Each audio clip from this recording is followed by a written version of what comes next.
here with Megan Smyth Lynch of Shelbourne. Megan, I know you get a bye into the first round of the draw, but looking at those 7 fixtures, anything that really stands out for you as a player? Yeah, I think there's a few exciting fixtures. I was sitting with the Treaty manager there, and they're home to Peamount. Treaty have come on a lot this year. Another one, newcomers into our league and into this cup are Shamrock Rovers. So them at home to Colester. I think it's a great opportunity for Colester to play in Tallaght Stadium now. A couple of underdog teams as well. I don't see any reason why they can't put a stint in this cup this year. Ruth Comerford obviously speaking, Terranure playing Cork City. That'll be another interesting tie as well. So yeah, a couple of nice draws. We'll just sit back in the first round and enjoy it all and wait for to find out who we play in the quarter final then. I suppose for you now, it's just looking at the league. I know you've another game against this weekend taking on Wexford, but you're third in the league at the moment. Fairly more competitive season this year, would you say? There's a lot more teams that are fighting for those places. The likes of Bows are there, Galway, obviously Shamrock Rovers are after coming into the league as well. Yeah, I think this is probably the most exciting season, particularly for the neutrals.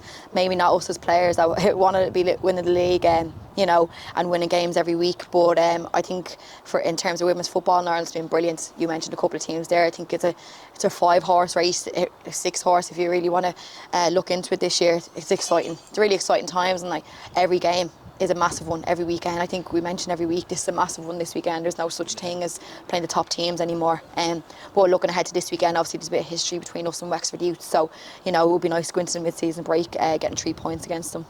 I suppose you mentioned the growth and the competitiveness of the league. We've seen record-breaking attendances. Obviously, the last day between Bows and Shamrock Rovers in Dalymount, we had the cup final last year, which set a record attendance for a women's cup final. As a player going through the league, is it great to see that the women's game in this country is growing and more fans are coming to the games and the coverage is there? Obviously, Sports Director after coming on now as the title sponsor for the Women's Cup, so it's only going to be growing over the next few years as well. Absolutely. To get a sponsor like Sports Direct is absolutely brilliant to back this competition. And you mentioned the attendances, the cup final attendance last year was brilliant, and you could really feel it. We heard that lone supporters, they were fantastic on the day. I think there was busloads of them. We didn't like it as Shels players, but they were brilliant. The supporters, shameless Shelbourne fans every week in Talca Park. When you see the young kids coming up from Shelbourne academies supporting every week and supporting all teams around the league. You mentioned Bowes setting a record attendance last weekend. And we want to keep setting records every week. We don't want to just stop at the Bowes game last weekend, but the coverage has been absolutely brilliant. Obviously TG Carr coming on board as well and showcasing the games, and obviously the World Cup. I think that's just the league's going to explode even more after the World Cup, with how well we believe the girls could do over there. How have you found the season in terms of maybe being a little bit stop-start where, we had 10 teams last year, Shamrock Rovers were now, and there's 11. Obviously there's bye weeks for a few teams, and obviously this is the final. We're coming into the final game week now. Before, obviously, you mentioned the World Cup, we're going to have the international break for a while, but then we're also going to have the All-Ireland Cup, which now sees you taking on teams from the north as well. So the growth is even more there when now you have the chance to take on teams that aren't from the Women's League of Ireland as well. Yeah, this All-Ireland Cup is a completely new test. I think it's a great idea.